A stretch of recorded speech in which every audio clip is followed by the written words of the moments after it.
Alrighty, ladies and gents, I figured I would film another video of everything in the trailer since it's daylight and kind of talk about a couple of things that are going on that me and my brother have decided. So, first things first, this is the engine with 60,000 miles on it for this Mach 1 that came out of it. Like I described in the other video, it does have a hole in a timing cover. I do have the video of it running that'll splice in for you guys that Nathan shot before he pulled it all out of the car. So what I'm probably going to do is once we have this front cover off to replace it, I'm probably going to put in a Boundary oil pump with new billet gears in it. I could just install billet gears in the pump that's already in here because it's working. It's only got 60,000 miles on it. It's not that big a deal, but just a peace of mind thing for me that, you know, with a new pump in there with a new billet gear, I don't have to worry about nothing. So I think that's the way that I'm going to go. I could also throw stock 4-valve timing guides and everything in it, but I'm probably going to turn around and I'll throw Shelby Mach timing guides in it, and then brand new OEM chains, AccuFab secondary chains with AccuFab secondary tensioners just to make sure that the secondaries are good to go. If we don't use AccuFab, we'll use Cobra Engineering. I like both of those companies. I kind of just bounce back and forth between which company I end up using according to who has stock and who doesn't. Sometimes one will have something in stock and the other one won't. So I like both of those companies, and both of those guys are really good guys to work with. So I'm not afraid to use either of those two. So here we have the transmission that I bought from them. This didn't originally come out of the Mach 1. It came out of another Cobra, but it's got 130,000 miles on it, and supposedly the paperwork that Nathan has, I don't actually have the paperwork, but he said that it showed that it had 100,000 on it. Either way, I'm not worried about it. I trust Nathan. He said that it shifted good, so I'm sure he was able to drive whichever car he was pulling apart to get this stuff out of it. So I'm not really worried about it. I trust the guy. So there's this transmission. And then I'll walk you guys to the front. Since it was getting dark, you couldn't really tell what I was talking about on this front end. So here's what I was talking about, how the actual pinch welds on all of them are actually starting to separate. So it's separating here, as you can tell, and then the spot welds actually broke right here on the body as well, and it kind of pulled it in. But I think that, I mean, I'm gonna have to do some measuring to make sure that the body's straight, but I think that it honestly just broke those welds, and I think this piece is actually straight all the way this way, and it just completely bent into the engine compartment. So like I was talking about in the other video, we'll cut the core support off right at this, well, a little bit ahead of the strut tower, and then we can weld some plates on there and hopefully pull this whole deal out and just weld all those spot welds back to the body, so it'll be good to go, and then we don't have to worry about it. And then we can decide whether we're going to do our tubular front end kit or if we're going to go back with a stock front end. So couple things that me and my brother were talking about. We want to do some fix and flips to start making some money and then eventually invest that into a business. So I did actually find a Mach 1 in Texas that has most of its parts intact. So I was honestly talking with him about how we can buy that Mustang and turn around and pull the fenders, the bumper, the front and rear bumpers, the hood with the shaker system off of it. We could also do the rear solid axle if we wanted to, if I didn't do the IRS in the back. And then a couple miscellaneous things for the inside of the car, you know, things here and there like bolts and hardware. And the rest of the car we can turn around and part that out, and that'll help pay for that car. So honestly, I can get this one running with little to no money into it other than what I spent to purchase this car initially. So we could turn around and sell things like the seats, the center console, the door panel, the Mach audio system, mirrors, you know, I mean, you name it, any parts that this car doesn't end up needing, that'd be perfect. And then all we got to do is turn around and paint this car, and this car is good to go, and we can make one Mach 1 out of two wrecked ones, you know. So that's kind of what I'm thinking for this car. There's also a couple other cars that I'm talking with my brother. There's a Mach 1 that I found, and I believe it's Colorado, that needs a transmission in it. So it's also 130,000 miles. I have that 130,000 mile transmission in this trailer that I just showed you. I'm thinking we just take that transmission, put it in that Mach 1, clean it up, make it look nice, maybe throw some new wheels and tires on it, and we can flip that Mach 1 for profit.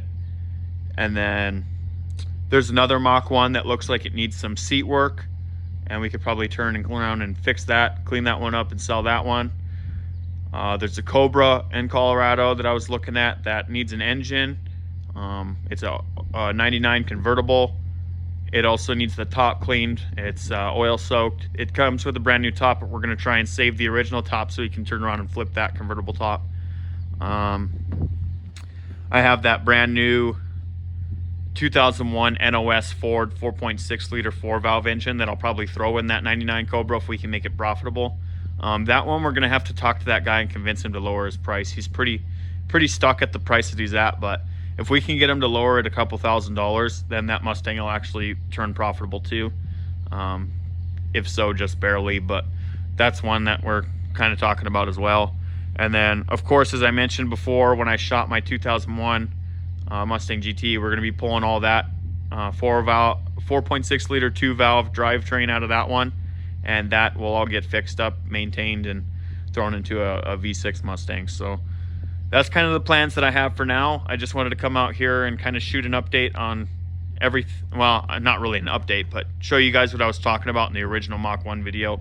I'll probably turn around and combine this one with me building the dolly, the engine running in this one, and of course this video. So thank you guys very much for watching. Let me know what you guys are thinking, and if there's anything on the channel you might like to see a little bit more of. So I know I'm kind of new to this, and I need to film more content of me actually working on the cars rather than just me talking about it, but I'll do the best that I can. I mean, this is just a little bit easier for me to do now while we're really busy. So thank you guys very much for your interest, and have a wonderful day.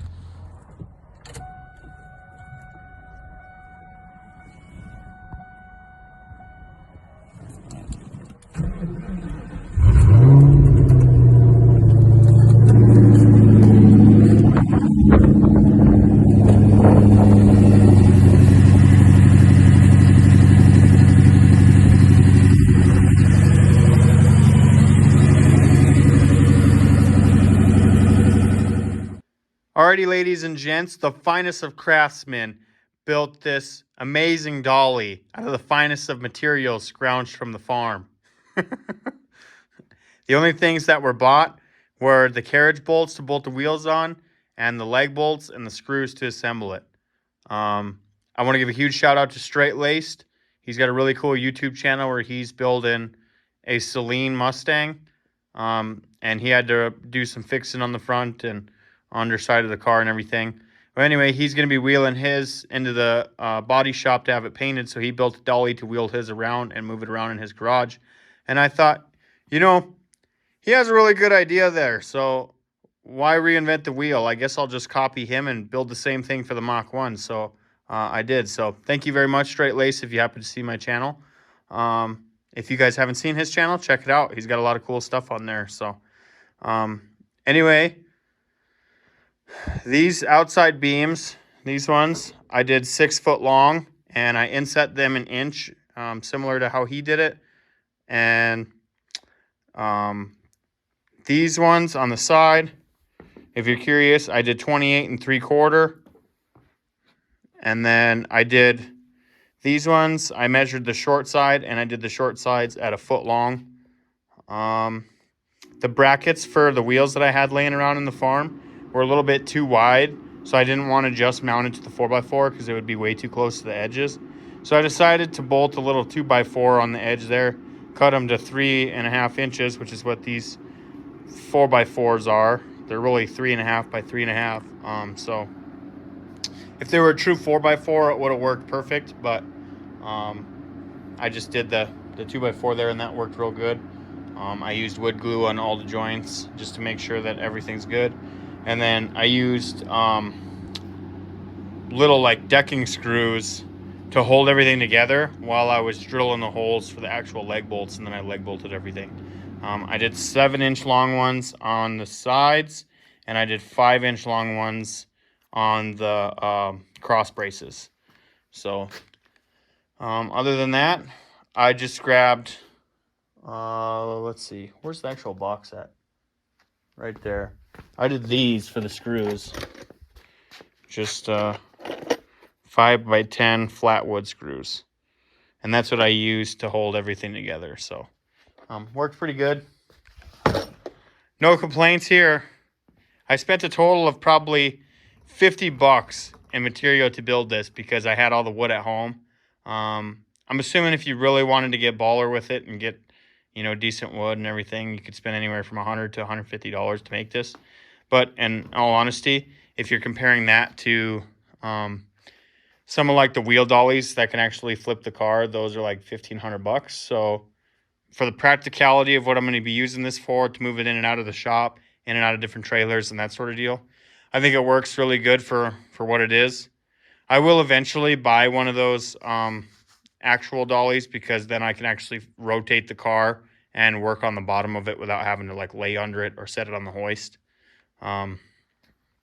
So I think I said the measurements already, but just to make sure, I did 6 foot on the outside. I inset each side 1 inch, 28 3/4 for the sides, and then the cross braces, I just measured the short side at 1 inch on each of them.